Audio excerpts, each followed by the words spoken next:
Hello everyone, welcome back to my new blog. Caption দেখেই বুঝতে পারছো আমরা কোথায় যাচ্ছি। তোমরাও দেখো, তোমাদের আশা করি ভালো লাগবে ভিডিওটা।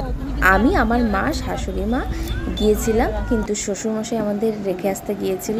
আর দেখো এখানে গিয়ে কি করেছে, একদম গাড়ির ইয়েটার লাইটটা মানে আমার শ্বশুর আর কি একটু না বুঝে লাগিয়ে দিয়েছিল। যাই হোক, সেখানে একটু ঝামেলার একটু সৃষ্টি হয়েছিল। দেখলে সব কাটিয়ে আমরা বেরিয়ে যাই, আমাদের দিয়ে সেখানে দিয়ে শ্বশুরমশাই চলে যান। যাই হোক, সবাই জানো এটা শ্রাবণ মাস, আর শ্রাবণ মাস মানেই ভোলে বাবার মাস।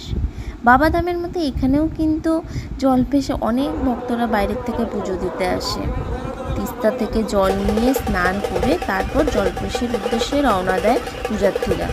এখানে তোমরা দেখতে পারবে প্রচুর দোকানপাট বসেছে আর প্রচুর ভিড় হয়েছে, তাই আমরাও সেখানে ঘুরতে যাই। শাশুড়ি মারা তো আগে অনেক গিয়েছে শুনেছি, কিন্তু আমি এইবার প্রথম গেলাম।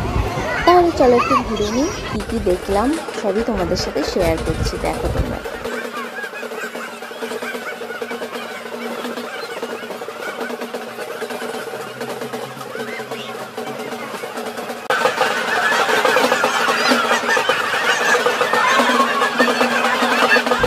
তারপর তিস্তা থেকে ঘুরে এসে চলে যাই আমাদের স্টলে। এটা দমনি মোড়ে বসেছিল, যেখানে ওদের শরবত খাওয়ানোর ব্যবস্থা করেছিল। আমাদের এই স্টল থেকে কিন্তু 7-8 হাজার মানুষকে অলরেডি মানে শরবত খাওয়ানো হয়ে গেছিলো, কিন্তু লাস্টের দিকে বৃষ্টি নেমে পড়ায় আর কি অর্ধেকটা বেঁচে গেছিলো, নাহলে আরও কিছু খাওয়ানো যেত। তখন প্রায় রাত 12:30 বেজে গেছিলো। এখানে দোলন আর সোনালিও কাজে লেগে পড়েছে, সবাইকে শরবত খাওয়াচ্ছিল। সেখানে গিয়ে সত্যি খুব ভালো লাগলো। আর লতা তো অনেক লেট করে এসেছে, প্রায় মানে 11:30-12টা, 11:30টার দিকেই মনে হয় এসেছিলো। যাই টাইমটা দেখা হয়নি।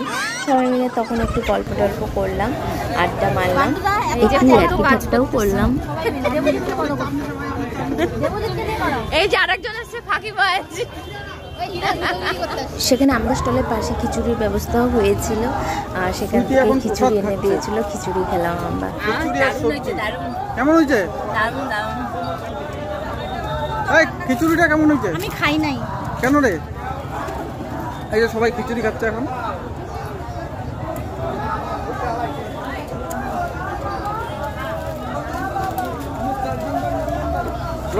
সত্যি খিচুড়িটা খেতে কিন্তু অপূর্ব হয়েছিল। বলে না, ঠাকুরের জন্য যদি মন থেকে করা হয় তাহলে কিন্তু সেই জিনিস অটোমেটিকই কিন্তু খেতে ভালো হয়। তাই এই খিচুড়িটাও কিন্তু ভালো হয়েছিল, আর শরবতটা যে ছিল সেটাও কিন্তু দারুণ হয়েছিল। খাওয়া দাওয়ার পর দেখি বৃষ্টি শুরু হয়ে গেছিলো, তারপর রাতও হয়ে গেছিলো, আমাদের বাড়ি ফিরতে হতো। বেরোনোর আগে বৃষ্টি অলরেডি শুরু হয়ে গেছিলো। যখন একটু হালকা হয়েছিল তখন আমরা বেরিয়ে পড়ে, কিন্তু যেতে যেতে প্রচণ্ড বৃষ্টি শুরু হয়ে গেছিলো, একদম পুরো ভিজে গেছিলাম। যাই হোক, ভিডিওটা কেমন লাগলো অবশ্যই কিন্তু কমেন্টে জানাবে। আজকের ভিডিও এই পর্যন্তই, দেখা হবে নেক্সট ভিডিওতে। সবাইকে টাটা।